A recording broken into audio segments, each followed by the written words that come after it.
My name's Eliza. Growing up, the difference between me and my twin sister, Anna, was like night and day. She was the golden girl, and well, I wasn't.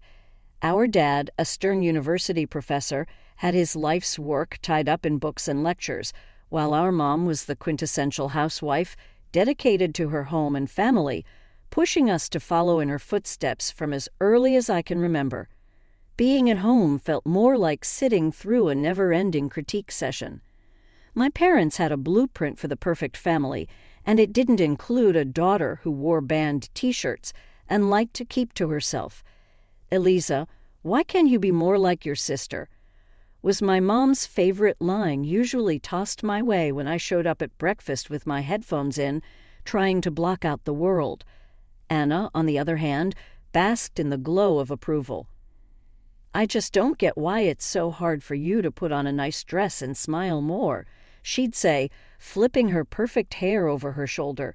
It was like she was from a different planet. One particularly grueling Saturday, as our family prepared for one of Dad's faculty parties, a total snooze fest, but mandatory appearance for us, I decided to rebel in the smallest way I knew how. I put on my darkest eyeliner and a pair of boots that definitely did not meet the appropriate standard. "You're not going out like that, are you?" Mom caught me on the stairs, her eyes darting down to my boots as if they were covered in mud. I shrugged my standard defense. "Don't see why not," I said. She sighed, that long, drawn-out sigh that said I was the biggest disappointment in her perfectly ordered world. "Please, Eliza, just this once, can't you try to fit in?" "What for?" I shot back, tired of the same old song and dance. "It's not about pretending, it's about showing respect for your father," she argued, her voice taking on that sharp tone that meant business. Anna, overhearing the exchange, came trotting down the hallway. "Mom's right, Liz. It's not that hard to look decent. Why you always have to make things difficult?" "Maybe I don't want to be a clone of you, Anna," I snapped, feeling my face get hot. I hated these arguments, hated being compared, but more than anything, I hated feeling like the odd one out in my own home. Dad appeared at the bottom of the stairs, his brow furrowed enough he commanded, his voice firm. "Eliza, go change now. We're leaving in 10 minutes. His tone left no room for argument. He didn't yell, he didn't need to. The disappointment in his eyes was enough to send me marching back to my room to swap my boots for bland flats and wipe away half my eyeliner. As we drove to the party, the car was signed silent except for the classical music Dad insisted on playing because it was calming. I stared out the window, the trees blurring past. In that moment, I promised myself someday I'd live a life where no one could tell me what to wear, how to act, or who to be. Someday I'd be free from the echo of these expectations. My room was the only corner of the house where I could pretend I was somewhere else, anywhere else. Unlike the rest of the house, which was filled with my parents' choices, my room was mine. It wasn't much, just 4 walls covered in sketches and music posters, but it was my escape from the reality of my family's expectations.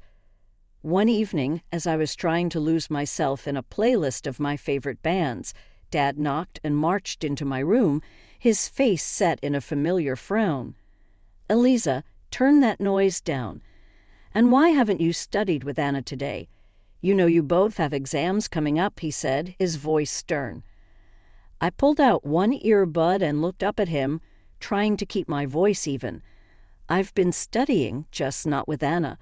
I learn better on my own," I said. Dad shook his head, clearly not buying it. "You know the rules. Your sister gets good grades, and you should be doing the same." "It's not about making things difficult," I said, my frustration growing. "I just don't see why I have to follow Anna's way of doing everything. Can't I have my own way of studying?" He didn't respond to that, just switched his complaint. "And those friends of yours I saw you with them at the cafe yesterday. I don't think they're a good influence. You should be spending time with the daughters of my colleagues. They're more suitable." I felt my temper rise. "Suitable for what?" "For you. Because they talk about economics and pretend to enjoy those boring university gatherings. Before he could answer, Mom appeared at the doorway, her voice sharp as she joined in. "Eliza, your father is right. Those girls are from good families. They know how to behave. They're the kind of friends you should want." I stood up, facing both of them. What if I don't want friends who are picked for me? What if I want to choose my own friends, choose what I study, or even what I want to be? "That's enough, Eliza," Mom said, her tone final. "You know your future is with the university. Your father has made sure of that. And after you graduate, you'll need to start thinking about settling down. We've already discussed this." Settling down. The words hung in the air like a life sentence. "You mean start thinking about being someone's wife, like Anna? Is that all you think I'm meant for?" Mom's face softened slightly, but her voice remained firm. "We want what's best for you. Following the path we've set out will give you a good life." "A good life," I repeated, the irony bitter in my mouth. Is it a good life if it's someone else's idea of good? No one answered that they didn't need to. We all knew there was no point in arguing. They had their plans, and they expected me to fall in line just like Anna. Anna and I were like two sides of the same coin, always together but never on the same page. At university, where Dad taught, the differences between us grew even more obvious. She was into business management, the golden child, always nodding along in lectures, asking smart questions that made professors nod appreciatively. Me, I was stuck in the same program, but it felt like wearing a shoe on the wrong foot, awkward, uncomfortable, and just plain wrong. One afternoon, as I trudged through a mountain of textbooks in the library, Anna breezed in, her notes organized, her smile ready. "Hey, Liz, you coming to the study group tonight? Professor Hall mentioned he's dropping by. Could be good for us to show face," she said, her tone light but insistent. "I don't think so. Those things aren't really my scene, you know," I said, feeling the weight of her expectations. She frowned, placing her books down with a thud that matched her disapproval. "It's not about it being your scene, Liz. It's about making the right impressions. You need to start taking this seriously. We're graduating soon." "I am taking it seriously, just not in a way that makes me miserable. Why bother pretending?" I asked. "Because, Liz, sometimes you have to play the game to get ahead. You think I like all of this?" She gestured around at her perfectly tabbed textbooks and color-coded notes. "It's not about liking, it's about doing what's necessary." "Well, maybe I'm tired of doing what's necessary according to everyone else. Did you ever think of that?" Her voice softened, but her eyes were steel. "Liz, I'm just trying to look out for you. Dad's not going to be around to sort things out forever. What are you going to do if you keep alienating everyone?" "Maybe I'll figure it out on my own.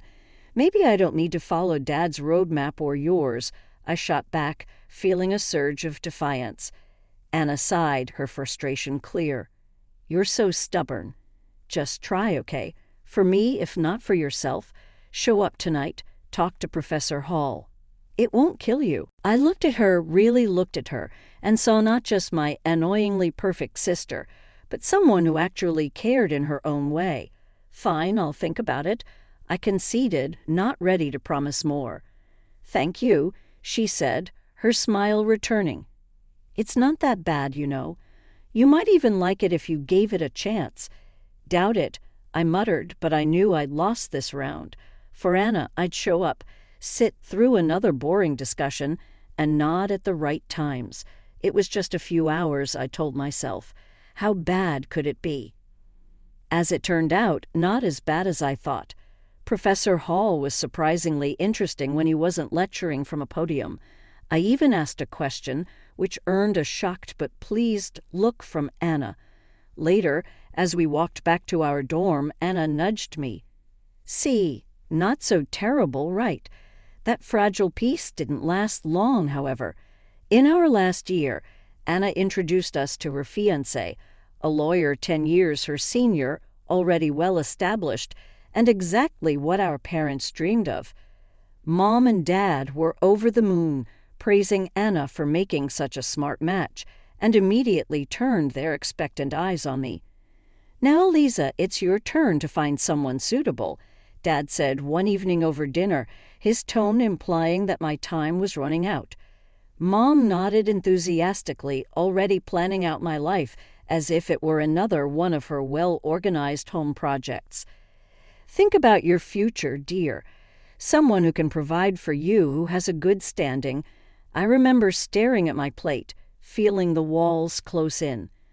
Anna's wedding was meticulously planned, down to the last detail by Mom, showcasing her perfect vision of family prestige. After the wedding, Mom often visited Anna, doling out advice and ensuring her life played out just as she had orchestrated. Witnessing this, I knew one thing for certain. I didn't want my life tailored by someone else's hands. One day, I was walking down the street, lost in thoughts of how to escape the life my parents envisioned for me, when I heard the deep rumble of a motorcycle approaching. Curiosity pulled me toward the sound. That's when I saw him, Jake, with his leather jacket and carefree smile, pulling up beside me. "You look like you need a ride," he called over the roar of the engine, a playful twinkle in his eyes.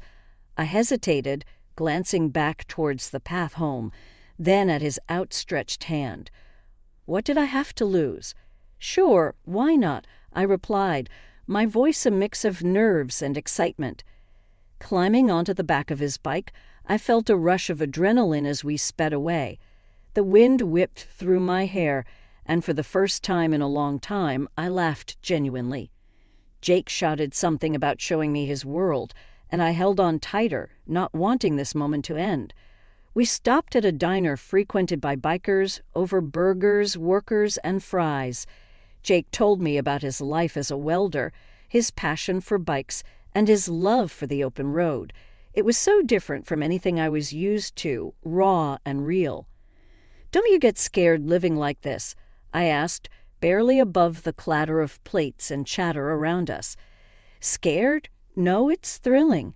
You never know what's around the corner. Isn't that better than having everything planned out for you?" He replied, his eyes lighting up with each word. Over the next few weeks, we met secretly. Each ride on Jake's motorcycle pulled me further from the life I was supposed to live and closer to the life I wanted. The speed, the adventure, it wasn't just about the thrill. It was about feeling alive, feeling free. One evening, as we watched the sunset from a secluded overlook, Jake turned to me. "Eliza, I don't just ride to escape. I ride to feel alive, to make every moment count with you. Every moment feels like it's worth something." I leaned into him, my heart beating fast.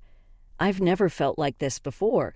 You make me feel free, Jake," I said. He smiled, pulling me closer. "Then let's not go back to just existing. Let's live." 6 months with Jake felt like a lifetime of moments I'd always dreamed of. The day he proposed under the stars, with the gentle rumble of his bike in the background, my heart screamed a yes before my mouth could form the word. It was perfect, except for one looming hurdle: my parents. I wrestled with the fear of introducing Jake to them. He was everything they disapproved of: his rough edges, his wild spirit, his simple yet content life as a welder. But love bolstered my courage, and I decided it was time they knew.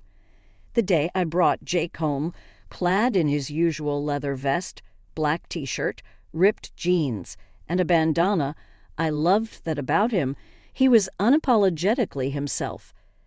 As we stepped inside, my mom's face went pale at the sight of Jake, her eyes widening in shock. "What in the world, Eliza?" she gasped. Dad's reaction was harsher, his words sharp as knives. "Who is this, and why is he dressed like a thug in our house?" I took a deep breath, steadying my nerves. "Mom, Dad, this is Jake. He's the man I love. We're getting married." Their silence was deafening. Then Dad turned to Jake, his tone laced with disdain. "Married? "What do you do for a living, young man? What are your qualifications?" Jake, bless him, didn't waver. "I'm a welder. I took some specialized courses after high school. I work hard and I make an honest living." The look on my parents' faces was a mix of horror and disbelief. "A welder, Eliza. You can't be serious." Mom's voice tremulous. "The life you'll lead will be the life I choose." I shot back, my own voice gaining strength. Dad shook his head, his decision clear. "We cannot and will not support this. If you choose him, don't expect to be a part of this family." The finality in his tone broke my heart, but not my decision. Jake squeezed my hand, giving me the strength to face them. "Then I choose Jake. I choose us. I choose my happiness." Mom's eyes filled with tears, and Dad's jaw clenched tight. "If you walk out with him, don't bother coming back," Dad said, his voice cold. Walking away from my parents' house with Jake, my heart was a mess of emotions, pain, relief, excitement, and fear all mixed into one. The night air felt different, like each breath I took was a step further into a new life. We rode in silence for a while, the only sound the steady roar of the motorcycle beneath us. When we finally stopped at a small diner on the outskirts of town, Jake turned to me, his face serious. "You sure about this, Eliza?" "I mean, really sure. There's no going back after tonight," he said, his eyes searching mine for any hint of doubt. I nodded, squeezing his hand tightly. "I've never been more sure of anything. Being with you, this feels right. It feels like what I'm supposed to do." He smiled, that reckless, charming smile that had won me over the first day we met. "All right then, let's do it. Let's start our life together." Inside the diner, we found a quiet booth in the corner. The waitress brought over 2 coffees without asking, and we sat there, planning our next steps. "So, what's first?" I asked, stirring cream into my coffee, watching it swirl and blend. "We'll need to find a place to stay, at least for a while. Then maybe look for jobs. I have some buddies who can help us get started," Jake replied, his tone practical but optimistic. "It's going to be tough, isn't it?" I said, more a statement than a question. The reality of what we were doing was beginning to sink in. Jake reached across the table, his hand covering mine. "It might be, but we'll handle it together. Tough is nothing new for either of us, right?" I couldn't help but laugh, a short, sharp burst of genuine amusement. Right, together. We spent hours in that diner, talking and planning. Every so often, Jake would throw out an idea that sounded so wild, so free, that it made my heart jump. And maybe one day we'll save enough to take that road trip across the country. Just you, me, and the open road. "I like that," I said, allowing myself to dream bigger than I had ever dared. Riding back into the city, we began our search. The next weeks were a blur of activity. We found a small apartment on the edge of town, nothing fancy, but it was ours. Jake found work at a local garage, and I picked up shifts at a nearby diner. Life was hard, but it was ours. We made do with what we had, and every night when we came home to each other, it felt like we had everything. Months later, we decided it was time to make it official and got married in a small, intimate ceremony. I held on to a sliver of hope that my family would show up, that they would see how happy I was and let go of their prejudices.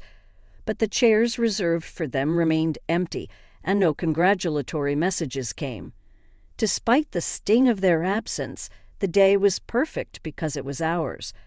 Over time, I grew incredibly close to Jake's mom. She welcomed me with open arms, calling me her daughter, filling in the gaps left by my own family's rejection. Things were finally looking up for Jake and me. After he completed additional diving training and became a certified underwater welder, his income shot up to $150,000 a year. That change made a world of difference. We managed to buy a townhouse in a nice area, the kind of place I'd always dreamed about, but never thought I'd actually live in. I started working as a dispatcher in Jake's company. It wasn't just a job. It felt like I was part of something important, supporting the man I loved and building our future together. On weekends, we escaped the city on his bike, roaring through winding roads and taking in breathtaking views of nature. Those moments with the wind in my hair and his warmth against my back were pure bliss. Living nearby, my mother-in-law became a frequent visitor. One such afternoon, while Jake was tinkering in the garage and I was fixing us some coffee, she arrived, looking a bit troubled. "There's been some ugly news," she said as she settled down at the kitchen table. "Something about a professor at the university involved in a harassment scandal." My heart skipped a beat. "Oh, did they say who it was?" I tried to keep my voice steady, dreading the answer. She shook her head. "No, they didn't mention a name on the radio, but you know how these things go. It's probably all over the TV by now." Nodding, I flicked on the television, tuning into the news.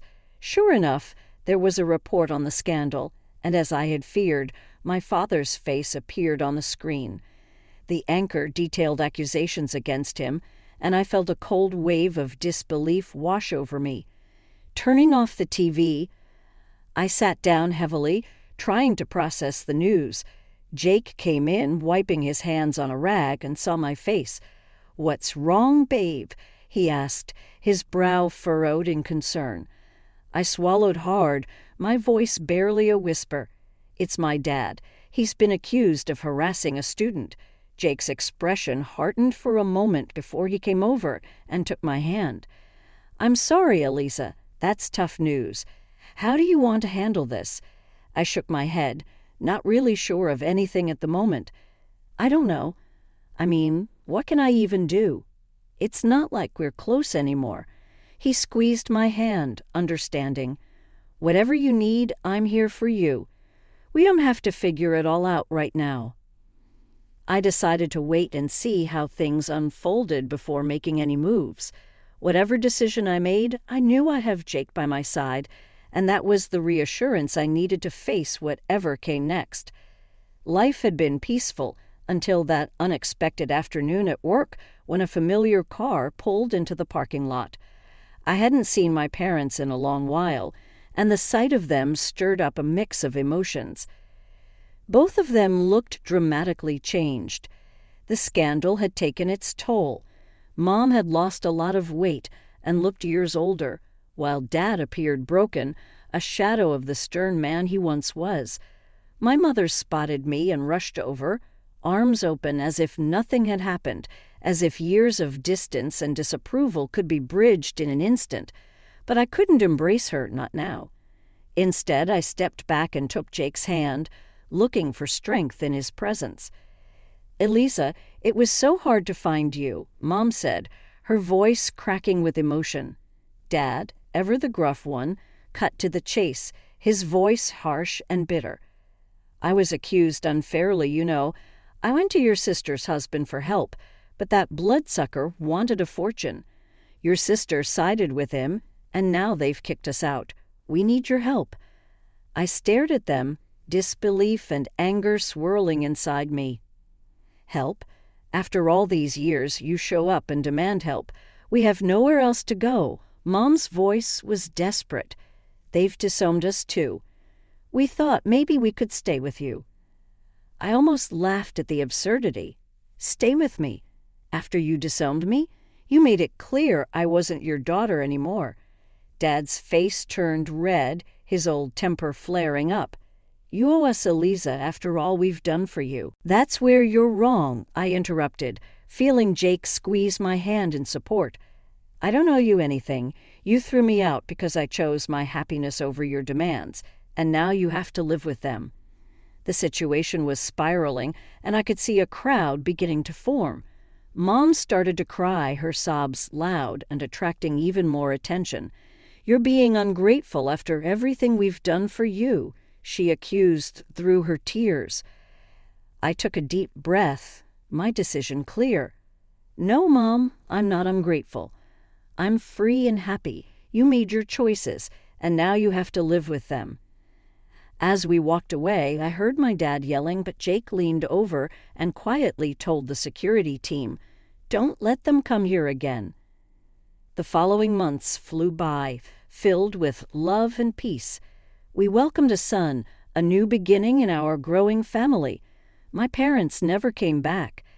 That day in the parking lot was the last I saw of them, and while part of me grieved for what could have been, I knew I had made the right choice for me and for my family.